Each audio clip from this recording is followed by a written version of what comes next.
সময়টা 1885 সালের শেষ দিক।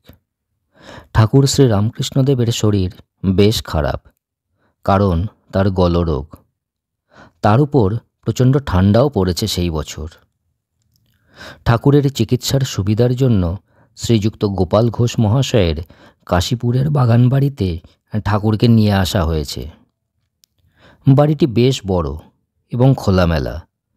বাড়িটির চারদিকে নানা রকম গাছপালা, খুব সুন্দর মনোরম পরিবেশ। গোপাল ঘোষ মহাশয়ের বাগান বাড়িটি ঠাকুরের খুব পছন্দ হয়েছে। বাড়িটি দোতলা। দোতলার একটি ঘরে ঠাকুর অবস্থান করছেন। নিরঞ্জন মহারাজ অতন্ত্র প্রহরীর মতো নজর রাখেন ঠাকুরের ঘরের দিকে। নিরঞ্জন মহারাজের নজর এড়িয়ে একটি মাছি গলবার উপায় পর্যন্ত নেই। এত সতর্কতার কারণ, ডাক্তার ঠাকুরকে কথা বলতে নিষেধ করেছেন। ডাক্তার মহেন্দ্রলাল সরকার বলেছেন, ঠাকুর কথা বললেই কিন্তু তার অসুখ বাড়বে। কিন্তু কে শোনে কার কথা? এত অসুস্থতা সত্ত্বেও ঠাকুর তার ভক্তদের সঙ্গে লাগাতার কথা বলেই চলেছেন। ফলে তার গলরোগ ক্রমাগতই বৃদ্ধি পাচ্ছে। এই বাড়ির একতলার একটি ঘরে মা শারদা অবস্থান করছেন। সকলের অলক্ষ্যে থেকে নিরলসভাবে ঠাকুরের সেবা করে চলেছেন। শ্রীমার নজর সর্বদা দোতলায় যাবার সিঁড়ির দিকে। ওই পথেই ঠাকুরের ভক্তরা সর্বদা ওঠানামা করছে। তাদের কাছ থেকেই শ্রীমা সর্বদা ঠাকুরের খবর পাচ্ছেন। এত ভক্তের মাঝে ঠাকুরের কাছে তার যাওয়ার উপায় কোথায়? দেখতে দেখতে ডিসেম্বর মাসের শেষ দিক। ঠাকুরের শরীর ক্রমশ খারাপ হচ্ছে। এই সময়ে ঠাকুর বিছানা ছেড়ে উঠতেই পারছেন না। নরেন্দ্রনাথের সঙ্গে বিভিন্ন বিষয়ে আলোচনা করছেন। বিশেষ করে তার অবর্তমানে তিনি সন্ন্যাসী সঙ্গের দায়িত্ব নরেন্দ্রনাথকে দিয়ে যেতে চাইছেন।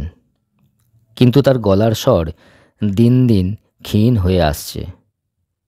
লাটু মহারাজ নিরন্তর ঠাকুরের সেবায় রত।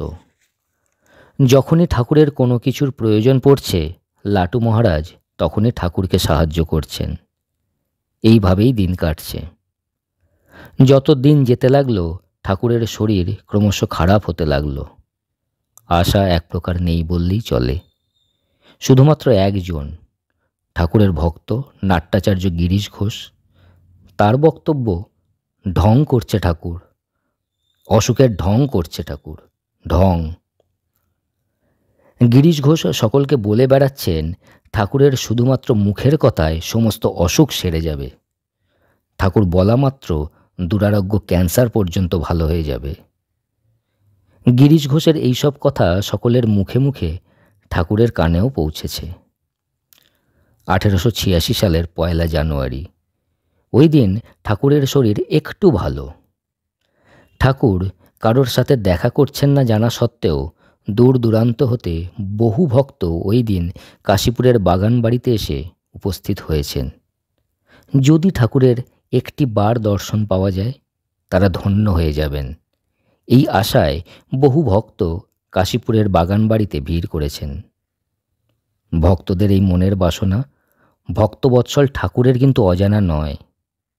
ওই দিন একটু বেলার দিকে শ্রীমা পুজোয় বসেছেন। এমন সময় তার মনে হলো একটা ছায়ামূর্তি যেন বাগানের দিকে চলে গেল। শ্রীমা ভাবলেন তার কোনো সন্তান হয়তো বাগানের দিকে গেল। এই ভেবে তিনি আবার পুজোয় মনোনিবেশ করলেন। কিন্তু বাগানে উপস্থিত ভক্তগণ একই দেখছেন। তারা দেখছেন নতুন ধুতি, শীতের পোশাক পরিহিত স্বয়ং ঠাকুর বাগানের পথ পেরিয়ে তাদের দিকে এগিয়ে আসছে।